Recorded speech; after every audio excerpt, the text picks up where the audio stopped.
Hello friends, welcome to our channel. जैसा कि आप लोग देख सकते हैं कि आज का टॉपिक है ब्रिटिश शासन का भारतीय अर्थव्यवस्था में प्रभाव। तो इससे रिलेटेड जो भी क्वेश्चंस बीपीएससी ने प्रीवियस ईयर में पूछे हैं वह हम लोग कवर करेंगे। तो चलिए शुरू करते हैं आज की क्लास। देखेंगे पहला पॉइंट क्या हो जाएगा। स्थायी बंदोबस्त किसके साथ किया गया। तो स्थायी बंदोबस्त किसके साथ किया गया। जमी क्यों लिखा है, जमींदारों के साथ किया गया शायद आपका। जमींदारों के साथ किया गया, इसमें मिसप्रिंटिंग है थोड़ा, तो जमींदारों के साथ किया गया। नेक्स्ट पॉइंट हो जाएगा स्थायी बंदोबस्त लागू किया गया था। तो वर्ष 1793 ईस्वी में लागू किया गया था।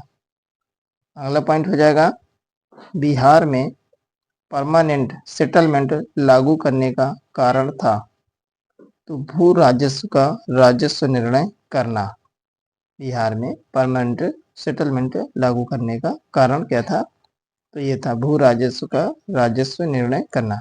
नेक्स्ट पॉइंट हो जाएगा बंगाल और बिहार में भूमि पर किराएदारों के अधिकारों को बंगाल किराएदारी अधिनियम द्वारा दिया गया था। तो वर्ष 1885 ईस्वी में दिया गया था। अगला पॉइंट देखेंगे हम लोग रैयतवाड़ी अर्थव्यवस्था। रैयतवाड़ी व्यवस्था सर्वप्रथम लागू की गई थी। यह मद्रास में लागू की गई थी। नेक्स्ट पॉइंट हो जाएगा वह प्रथा जिसके तहत किसान स्वयं भूमि का मालिक होता है। वह प्रथा जिसके तहत किसान स्वयं भूमि का मालिक होता है और सरकार को भू राजस्व के भुगतान के लिए जिम्मेदार माना जाता है। तो यह रैयतवाड़ी प्रथा थी। नेक्स्ट पॉइंट हो जाएगा पंजाब भूमि हस्तांतरण अधिनियम पारित किया गया। तो वर्ष 1900 ईस्वी में पारित किया गया था। अगला पॉइंट हो जाएगा ब्रिटिश हाउस ऑफ कॉमन्स में चुने जाने वाले दादा भाई नौरोजी प्रथम भारतीय थे जिन्होंने इस दल के टिकट पर चुनाव लड़ा। तो उदारवादी दल के टिकट पर चुनाव लड़ा था। अगला पॉइंट हो जाएगा महलवाड़ी बंदोबस्त को बंगाल में चालू किया था। तो होल्ट मैकेंजी ने चालू किया था। अगला पॉइंट हो जाएगा भारतीय उदारवादी नेताओं ने 1880 से लेके 1905 के मध्य आर्थिक नीतियों की प्रगति का भारत में आर्थिक राष्ट्रवाद के युग के रूप में चरित्र चित्रण किया है। यह किसने लिखा है। तो ये दादा भाई नौरोजी ने लिखा है। नेक्स्ट पॉइंट हो जाएगा रेलवे इस काल के लिए एक वास्तविक वरदान थी। तो द्वितीय विश्व युद्ध। तो रेलवे जो है द्वितीय विश्व युद्ध के लिए एक वास्तविक वरदान के रूप में थी। अगला पॉइंट देखेंगे हम लोग poverty and un British rule in India लिखी थी। तो दादा भाई नौरोजी द्वारा लिखी गई थी। नेक्स्ट पॉइंट हो जाएगा धन प्रवाह सिद्धांत को प्रतिपादित किया था।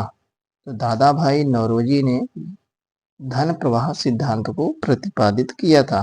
नेक्स्ट पॉइंट हो जाएगा आपका यह वह उल्लेखनीय व्यक्ति जिसने स्वतंत्रता से पहले भारत की राष्ट्रीय आय की गणना के लिए कदम उठाया था। तो दादा भाई नौरोजी जी थे, इन्होंने कदम उठाया था। अब हम लोग देखेंगे 1857 की क्रांति से रिलेटेड क्वेश्चंस बीपीएससी द्वारा जो पूछे गए हैं। तो जो भी लोग चैनल पे नए हैं तो चैनल अवश्य सब्सक्राइब कर लें। टेलीग्राम और व्हाट्सएप ग्रुप का लिंक भी डिस्क्रिप्शन में दिया गया है, अवश्य ज्वाइन कर लें ताकि डेली क्लास की नोटिफिकेशन आपको मिलती रहे। यह क्लास डेली मॉर्निंग अपलोड की जाती है। ठीक है, चलिए देखेंगे नेक्स्ट पॉइंट 1857 के विद्रोह की विफलता के कारण थे। क्या कारण थे देखिए अंग्रेज की सैन्य श्रेष्ठता, विद्रोहियों के पास कोई एकीकृत कार्यक्रम एवं विचारधारा नहीं, के सभी वर्गों से समर्थन की कमी थी। ठीक है, देखिए अंग्रेजों के पास सैन्य शक्ति ज्यादा थी, विद्रोहियों के पास एकीकृत कार्यक्रम और विचारधारा की कमी थी, सभी वर्गों में समर्थन की भी कमी थी, तो इसीलिए आंदोलन कमजोर पड़ गया। 1857 का विद्रोह। नेक्स्ट पॉइंट हो जाएगा, देखेंगे अंग्रेजी भारतीय सेना में चर्बी वाले कारतूसों से चलने वाली एनफील्ड राइफल कब शामिल की गई, तो यह दिसंबर 1856 ईस्वी में शामिल की गई थी। अगला पॉइंट देखेंगे हम लोग,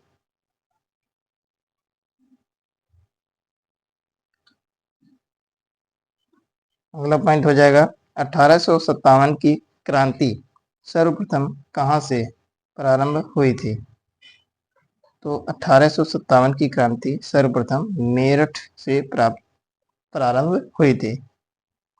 नेक्स्ट पॉइंट हो जाएगा ईस्ट इंडिया कंपनी के सिपाहियों को विद्रोही बनाने का कारण नहीं था,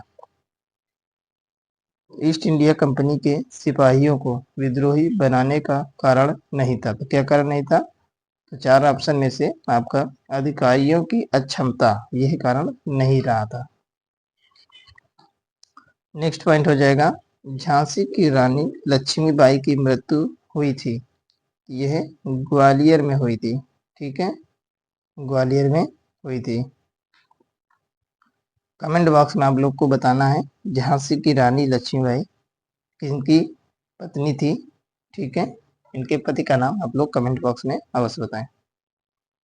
नेक्स्ट पॉइंट हो जाएगा 1857 का विद्रोह लखनऊ में किसके नेतृत्व में आगे बढ़ा था, यह बेगम ऑफ अवध, बेगम ऑफ अवध के नाम के नेतृत्व में आगे बढ़ा था। नेक्स्ट पॉइंट हो जाएगा आपका 1857 के विद्रोह के एक नेता कुंवर सिंह इस स्थान से संबंधित थे, तो यह जगदीशपुर से संबंधित थे आपके कुंवर सिंह।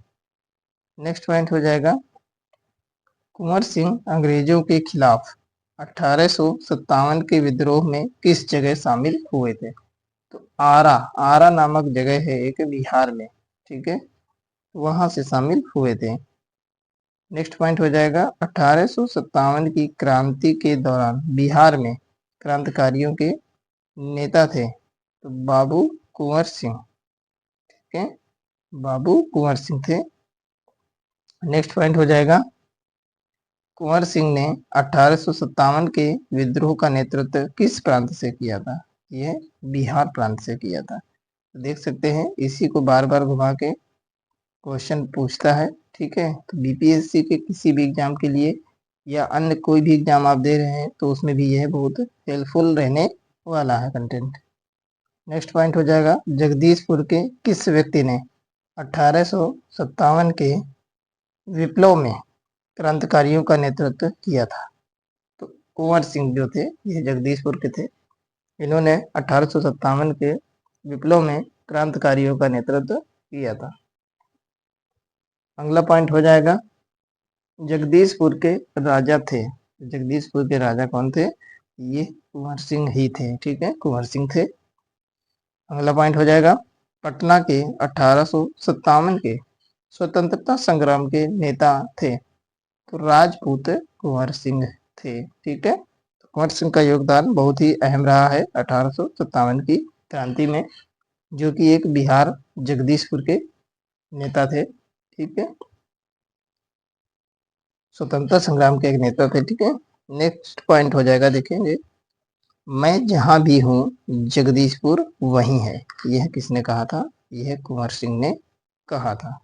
अगला पॉइंट होगा 1857 के विद्रोह में 15 जुलाई 1857 से 20 जनवरी 1858 तक केंद्र था, तो बिहार में जो है तो मुख्य केंद्र जगदीशपुर ही रहा है 1857 के विद्रोह का।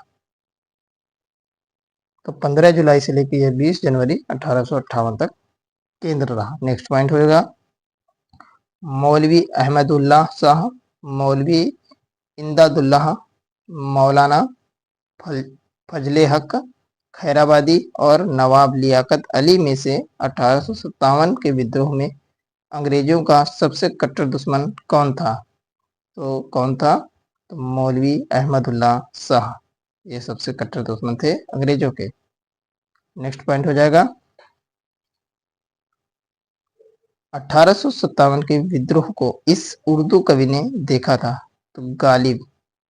ठीक है, नेक्स्ट पॉइंट हो जाएगा निम्न वर्ग ने 1857 के विद्रोह में भाग नहीं लिया था? तो ये साहूकार और जमींदारों ने भाग नहीं लिया था। अगला पॉइंट हो जाएगा अंग्रेजी ईस्ट इंडिया कंपनी के कंट्रोल के खिलाफ बगावत नहीं की? तो हैदराबाद के निजाम ने अंग्रेजी ईस्ट इंडिया कंपनी के कंट्रोल के खिलाफ बगावत नहीं की थी। तो किसने नहीं की थी? तो यह है हैदराबाद के निजाम ने बगावत नहीं की थी। अगला पॉइंट देखेंगे 1857 के विद्रोह के समय भारत का गवर्नर जनरल था? तो लॉर्ड कैनिंग था। अगला पॉइंट हो जाएगा आपका 1857 के विद्रोह से बिहार का यह भाग अप्रभावित रहा? तो मुंगेर अप्रभावित रहा था।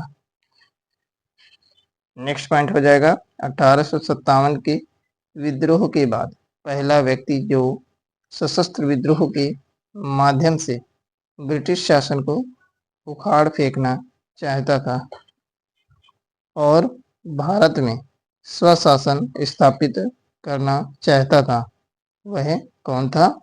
वासुदेव बलवंत फड़के। अगला पॉइंट हो जाएगा 1857 के विद्रोह को प्रथम भारतीय स्वतंत्रता संग्राम के रूप में वर्णित किया गया था?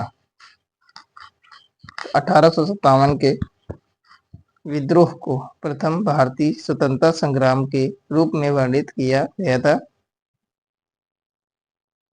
तो किसने किया था? तो वीडी सावरकर द्वारा प्रथम स्वतंत्रता संग्राम के रूप में वर्णित किया गया था। किसको? 1857 के विद्रोह को। अगला पॉइंट होगा 1857 के विद्रोह में सक्रिय भाग लिया था? किसने लिया था? तो नाना साहब कानपुर से थे, बेगम हजरत महल लखनऊ से थी, मौलवी अहमदुल्ला फैजाबाद से थे, बेगम जीनत महल दिल्ली से थे। ये प्रमुख सक्रिय भागीदार थे। ठीक है, इन्होंने भाग लिया था। ठीक है फ्रेंड्स, इसी प्रकार के बेहतरीन वीडियो देखने के लिए चैनल को सब्सक्राइब जरूर करें, ज़्यादा से ज़्यादा अपने फ्रेंड सर्किल में भी इसको शेयर करें और अपना सपोर्ट बनाए रखें। कमेंट बॉक्स में अपनी राय अवश्य दें, कैसा आपको वीडियो पसंद आया कि नहीं आया, जो भी है आप लोग राय अपने अवश्य दें। ओके, टेक केयर, मिलते हैं नेक्स्ट क्लास में।